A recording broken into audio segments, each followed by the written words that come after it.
यह आदमी चूहों को मारकर अपना गुजारा करता था। हर एक चूहे पर उसे $5 मिलते थे। एक दिन हालात ऐसे बिगड़े कि हजारों चूहों ने उसे घेर लिया। घबराहट में वह फिसला और लुढ़कता हुआ सीधे अचार के एक बड़े टैंक में जा गिरा। वह बाहर निकल भी नहीं पाया था कि फैक्ट्री बंद कर दी गई। किसी को पता ही नहीं चला कि वह उसी टैंक के अंदर फंसा रह गया है। पूरे 100 साल तक वह वहीं अचार में डूबा रहा। फिर एक दिन 2 छोटे लड़कों ने खेल खेल में उस पुराने टैंक को खोल दिया। हैरानी की बात यह थी कि वह आदमी जिंदा जाग उठा। उसका चेहरा और शरीर बिल्कुल वैसे ही थे जैसे 100 साल पहले थे। ये खबर पूरे देश में सनसनी बन गई। डॉक्टर तक दंग रह गए। लेकिन वह आदमी खुश नहीं था। बुरी खबर यह थी कि उसकी पत्नी 80 साल पहले ही गुजर चुकी थी। अच्छी बात बस इतनी थी कि उसके पोते का बेटा जिंदा था। वह अपने परपोते से लिपट गया और तुरंत अपनी पत्नी की कब्र पर जाने की जिद करने लगा। जैसे ही वह बाहर निकला वह ठिठक गया। इतनी ऊंची इमारतें उसने कभी नहीं देखी थी। सड़क पर दौड़ती गाड़ियों को वह राक्षस समझ बैठा। कब्रिस्तान पहुंचा तो देखा कि जगह खंडहर में बदल चुकी है। उसकी पत्नी की कब्र के सामने एक बड़ा सा बिलबोर्ड खड़ा था जो धूप तक को रोक रहा था। बोर्ड से गिरती कीचड़ उसकी पत्नी की समाधि पर टपक रही थी। यह देखकर वह आग बबूला हो गया। उसने मजदूरों से बोर्ड हटाने को कहा और गुस्से में एक को धक्का भी दे दिया। नतीजा यह हुआ कि उसे गिरफ्तार कर लिया गया। उसके परपोते ने अपनी सारी जमा पूंजी लगाकर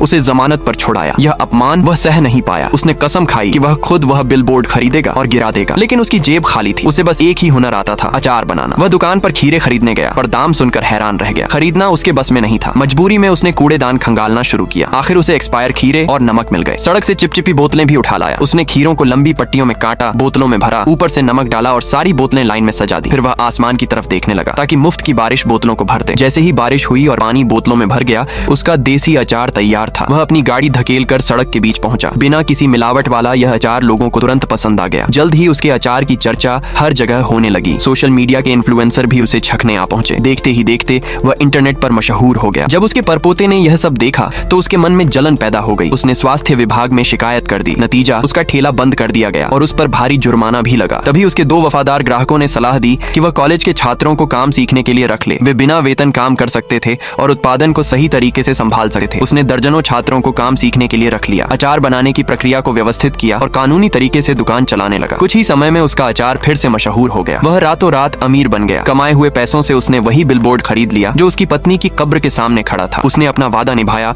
और अपने परिवार की इज्जत की रक्षा की। अब आप बताइए, क्या आपको खीरे का अचार खाना पसंद है? कमेंट में जरूर बताना।